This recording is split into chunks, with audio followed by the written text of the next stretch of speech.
So guys, एक बार फिर से आप सभी का स्वागत है। मैं वीरेंद्र कुमार आपका हार्दिक अभिनंदन करता हूं हमारे इस YouTube चैनल में जिसका नाम है यूके जसपुर क्लासेस।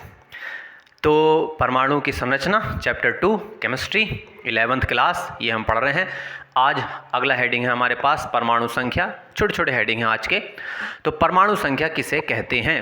तो देखिए, पहला पॉइंट मैंने क्या लिखा, परमाणु के नाभिक में उपस्थित, यानी कि परमाणु के नाभिक में प्रोटॉनों की जो संख्या होगी उस परमाणु का परमाणु क्रमांक कहेंगे हम उसे।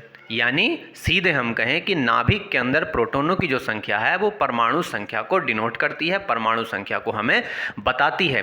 तो इसका मतलब अगर किसी परमाणु के नाभिक में 4 प्रोटॉन है मान लीजिए, तो उसकी परमाणु संख्या क्या हुई? 4 हो जाएगी। दूसरा हेडिंग है परमाणु में उपस्थित इलेक्ट्रॉन की संख्या को भी परमाणु संख्या कहा जाता है। यानी आपको परमाणु संख्या की 2 परिभाषाएं मिली। पहली क्या मिली? पहली मिली प्रोटॉनों की संख्या और दूसरी आपको मिली इलेक्ट्रॉनों की संख्या, यानी कि दोनों को हम परमाणु संख्या कह सकते हैं। तो ये बातें आपको याद रखनी है। परमाणु संख्या को Z से प्रदर्शित किया जाता है। ये सिंपल सा इसका प्रतीक है जो आपको ध्यान रखना है।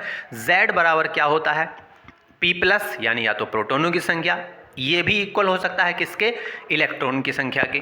तो या तो मैं Z = P+ लिखूं तब भी सही है, या मैं Z = E- लिखूं तब भी सही है। प्लस माइनस क्यों आ रहा है? अगर आप लगातार वीडियो देख रहे हैं तो आपको पता होगा, प्रोटॉन पर प्लस का आवेश होता है यानी धनात्मक आवेश होता है, और इलेक्ट्रॉन पर ऋणात्मक आवेश होता है यानी माइनस का नेगेटिव चार्ज होता है उसके ऊपर।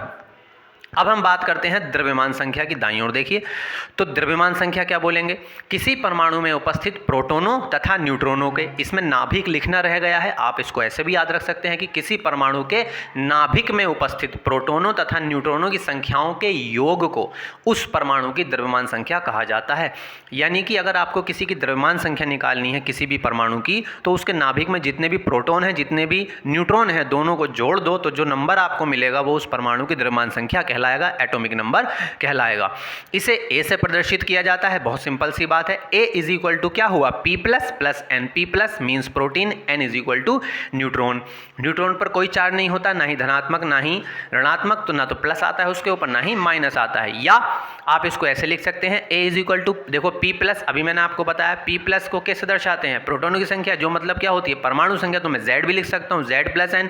यहाँ से A का मान आप निकाल सकते हैं, सॉरी Z का मान अगर आप निकालना चाहते हैं तो आपको A - N ये फॉर्मूला याद रखना है। A क्या है? एटॉमिक नंबर, द्रव्यमान संख्या। N क्या है? न्यूट्रॉनों की संख्या। तो यहाँ से भी आप परमाणु संख्या निकाल सकते हैं। बाकी इसमें अगर किसी भी फॉर्मूले में देखिए 3 चीज़ें अगर दी हुई हैं, तो अगर कोई 2 चीज़ मुझे पता है तो मैं तीसरी कैलकुलेट आराम से कर सकता हूँ। तो यहाँ पर ये वीडियो कंप्लीट हो जाता है। आज के वीडियो में इतना रखते हैं, मिलते हैं फिर से किसी नए वीडियो में। तब तक के लिए सभी को नमस्ते, जय हिंद। अपना ख्याल रखिए, खुश रहिए, ईश्वर आपका भला करें।